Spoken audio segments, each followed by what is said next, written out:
கொஞ்சம் ஃப்ரீயா வழி விடுங்க.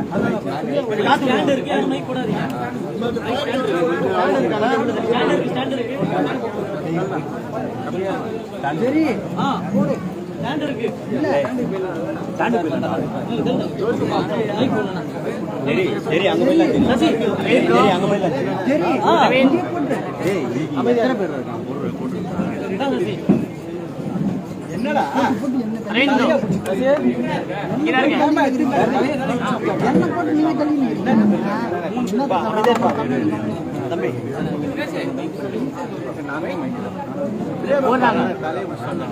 கை ரெண்டு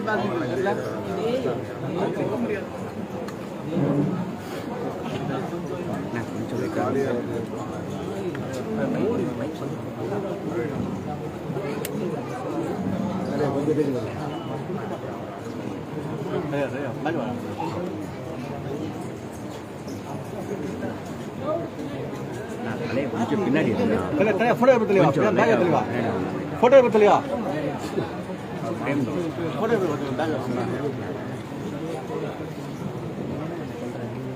அப்படியே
ரொம்ப சேரா இருக்கு.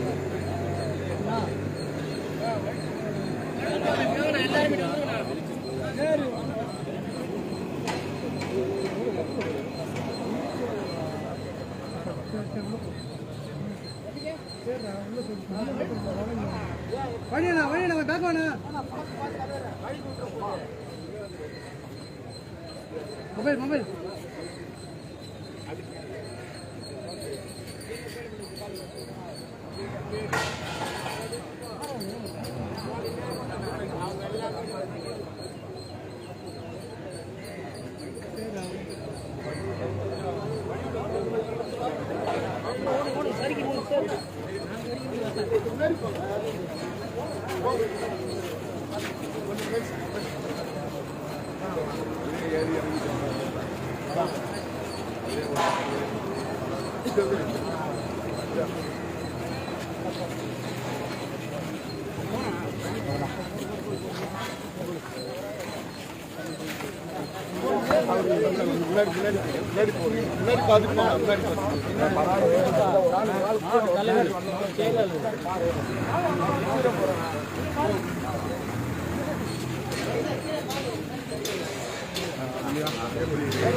அங்கிருந்து பார்க்கணும்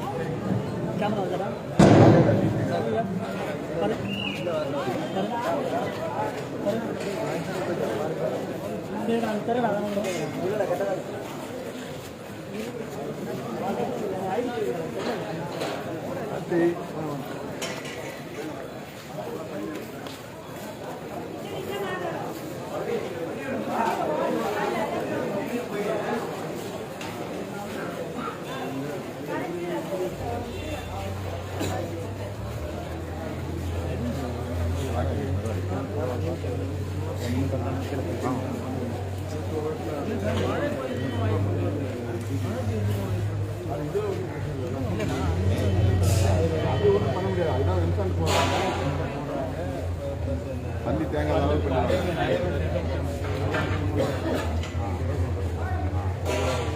இந்த மாதிரி ட்ரெண்ட்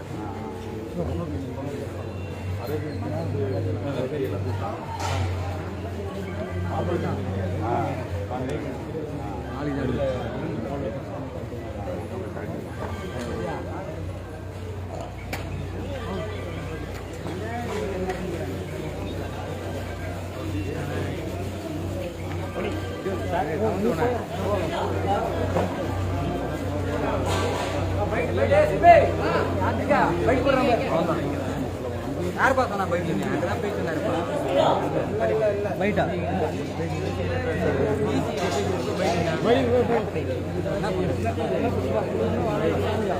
அவரெல்லாம் கொடுக்குறாங்க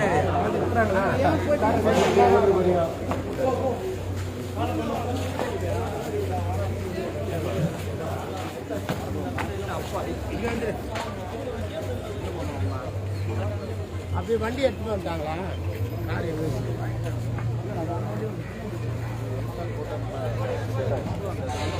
ஹலோ,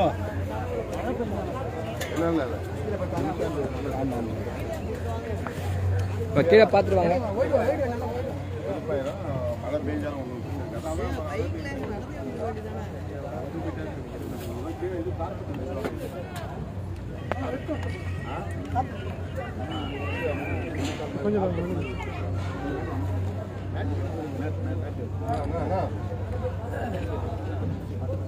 குறிப்பிட்ட தூரமாவது நான் மேட்ச் ஃபுல்லாக போடுவோம். நாம தான்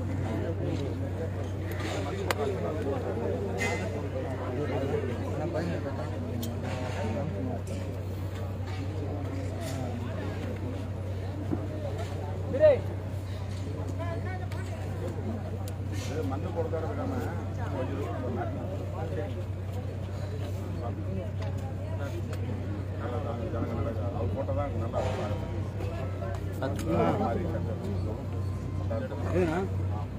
கொஞ்சம் தூரம் எவ்வளோ போட முடியும்?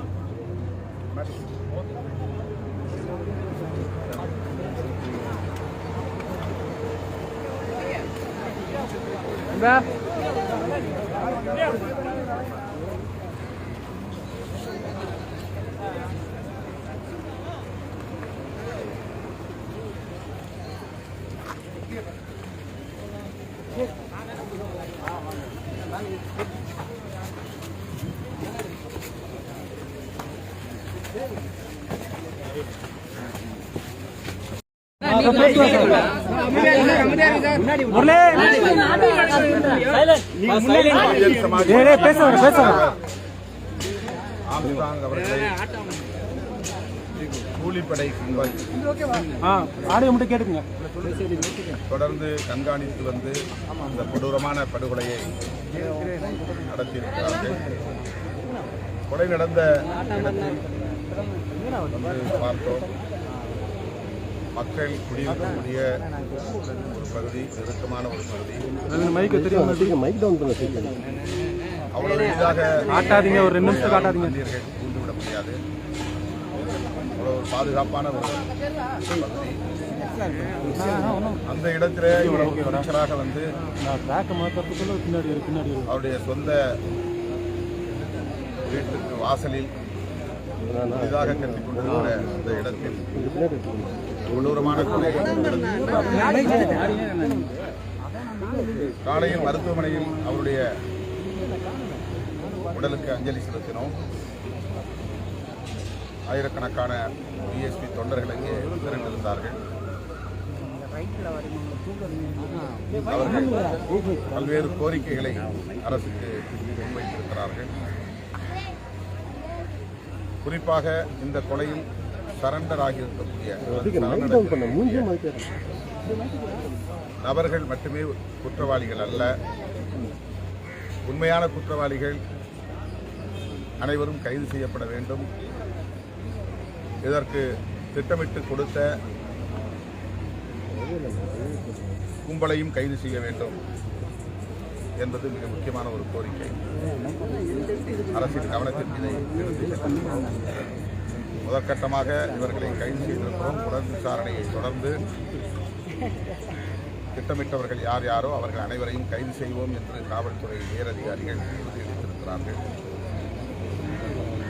அவருடைய உடல் பொதுமக்களின் பார்வைக்கு வைக்க ஏதுவாக இந்த பகுதியிலே உள்ள நந்தர் தோட்டம் அரசு மேல்நிலைப்பள்ளி வளாகத்தில் விளையாட்டு மைதானத்தில் வைப்பதற்கு அரசு அனுமதித்திருக்கிறது. இன்னும் சில மணி நேரங்களில் அவருடைய உடல் இந்த பகுதிக்கு எடுத்து வரப்படும். பொதுமக்களின் பார்வைக்கு, கட்சி தொண்டர்களின் அஞ்சலிக்கு வைக்கப்படுகிறது. நாளை காலை 10 மணி அளவில் பகுஜன் சமாஜ் கட்சியின் தேசிய தலைவர் செல்வி மாயாவதி அம்மையார் இங்கே வருவதாக உறுதிப்படுத்தப்பட்ட நிலையில் அவருடைய வருகை வரையில் அந்த உடல் பாதுகாப்பாக பதப்படுத்தப்பட வேண்டும் என்ற கோரிக்கையை வைத்த அடிப்படையில் இப்போது எம்பாம் செய்கிற பதப்படுத்துதல் வேலை நடக்கிறது. ஆகவே பதப்படுத்துதல் முடிந்ததும் ஒரு சில மணி நேரங்களில் இந்த மைதானத்திற்கு அவருடைய உடல் கொண்டு வந்து வைக்கப்படும். அவருடைய உடல் அவருடைய கட்சி அலுவலகம் உள்ள இடத்தில் அடக்கம் செய்யப்பட வேண்டும் என்கிற கோரிக்கையையும் வைத்திருக்கிறார்கள். அரசு அதை பரிசீலிக்க வேண்டும் என்று நான் வலியுறுத்துகிறேன்.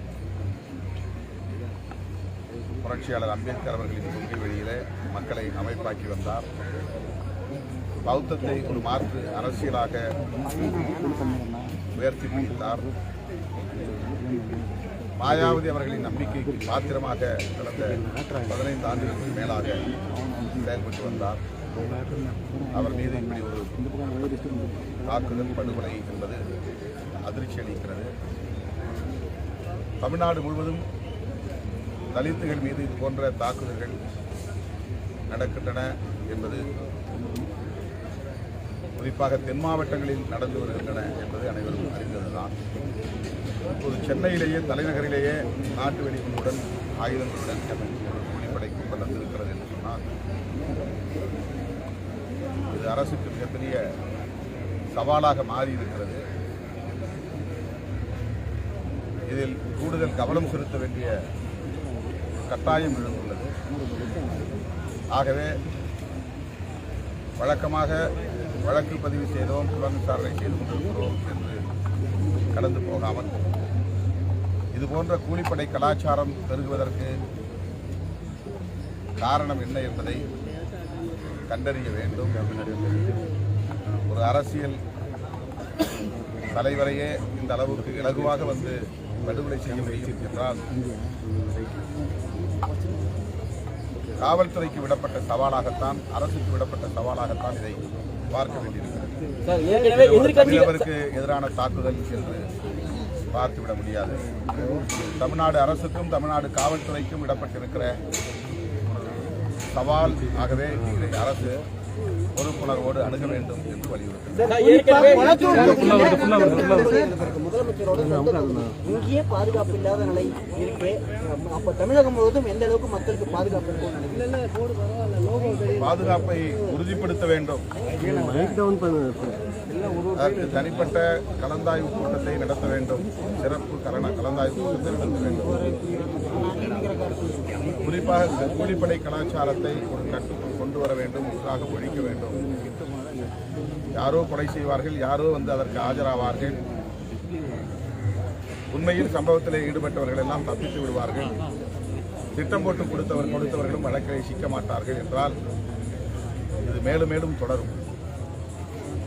ஆகவே கூலிப்படை கலாச்சாரத்திற்கான மூலம் எது, அதை எவ்வாறு கட்டுப்படுத்துவது, அழித்தொழிப்பது என்பதிலே காவல்துறை, தமிழ்நாடு அரசு கூடுதல் கவனம், சிறப்பு கவனம் செலுத்த வேண்டும் என்று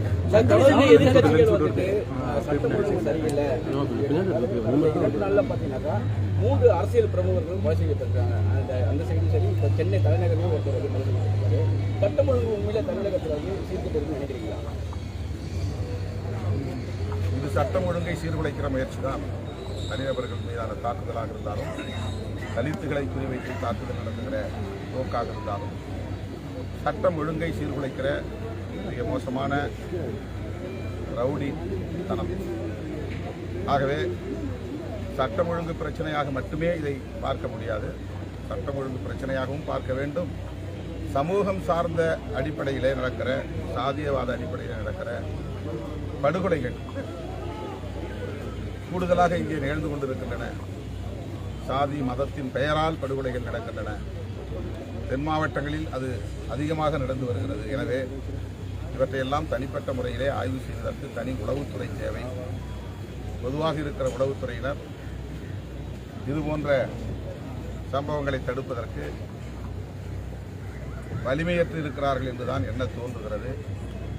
தீவிரவாத நடவடிக்கைகளை கவனிப்பதற்கென்று கீழ்பிராஞ்சி இருப்பதைப் போல தலித்துகள் மற்றும் தலித்துகள் மீதான தாக்குதல்களை, தலித் தலைவர்கள் மீதான தாக்குதலை தடுப்பதற்கு, கண்காணிப்பதற்கு தனி உளவு பிரிவு தேவை என்பதை பல 10 ஆண்டுகளாக விடுதலை சிறுத்தைகள் கட்சி வலியுறுத்தி வருகிறது, இப்போதும் வலியுறுத்துகிறது. சரி, இந்த ஒடுக்கப்பட்டவர்களுக்காக பாதுகாப்பு போராடுறவங்களை இன்றைக்கு இந்த காலம் கொலை பண்ணியிருக்கிறாங்க. மீண்டும் ஒரு ஒடுக்கப்பட்டவர்களுக்காக போராடுறவங்க எப்படி சார் வருவாங்க? அவங்களுக்கு மத்தியில் ஒரு அச்சமா இருக்கும். உங்க கூட இணக்கமா இருந்தாங்க. சாதாரண அரசியல் கட்சி உங்க கூட தலைவர் அன்னைக்கே எப்படி இழப்பு எப்படி பொதுமக்களுக்கு எந்த அளவுக்கு பாதுகாப்பு இருக்கும்னு இதை நினைக்கிறீங்க? முதல்ல சொல்லிட்டேன், பாதுகாப்பை உறுதிப்படுத்த வேண்டும். சார் முதல்வரின் கட்டுப்பாட்டில்